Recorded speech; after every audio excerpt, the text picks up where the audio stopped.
Hey guys, welcome back. Sorry it's been a while. I've been busy planning for my wedding, which is in a couple of weeks, so not too far yet, but I'm just stuck into another one at the moment, a bit of herringbone and 60 by 30s, and I just wanted to show you a bit of the theory behind the setting out in this one. So the herringbone, I've gone for centering it between the two main walls. Obviously you've got this pillar here, but you can have a glass screen in, but I felt still just taking that as a whole feature wall and centering that way, and I did that with the same as I showed you in my previous video, just put in a vertical and horizontal cross on the wall and away you go. Reverse trim on the box in, so you've got the thin side facing, you just end up with a little mite around here, and then it's pretty simple to do.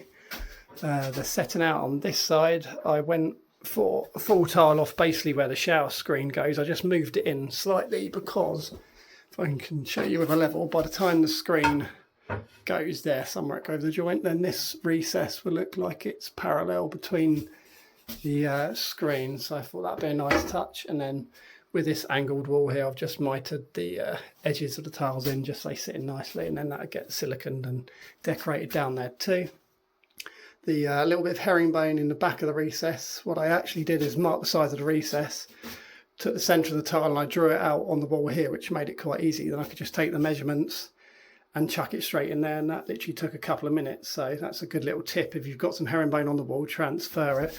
And I'm also going to have a little herringbone splashback behind this basin that's not here yet, which I'll probably do the same. I've just measured up from the floor where the basin would go, allowing for where the tile is, put a bit of backer board on there which I can just rip off just to hold it all on. So with this I would trim around it first, get my distance, so I'll get a tile, cut it, put it in the centre, and then I know where the top line goes, so I'd frame it with the trim.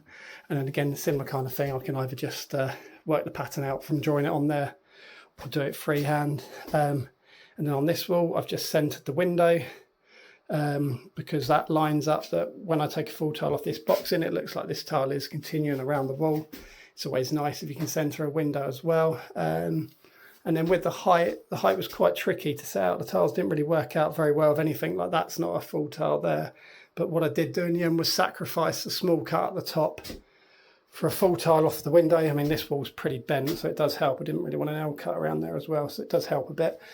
So I've got a full tile off there. I moved the recess up slightly to bring a full tile through there. The recess did sit somewhere, where was it before? Build it up and down here somewhere, so it would have been a silly little strip, so I built it up to make a full tile run through there, and it still allowed me to have an okay cut on the bottom. So sometimes you have to compromise with a small cut somewhere to make other things work out. And to be honest, if you're in the bathroom, these are the things that you're looking at here, you're not looking up there. So that's just how it goes sometimes with the setting out. So yeah, just punching on through this one, but I just thought I'd give you a quick update and say I am still alive, but just been extremely busy with wedding stuff and that, but I'll get some more full videos up soon.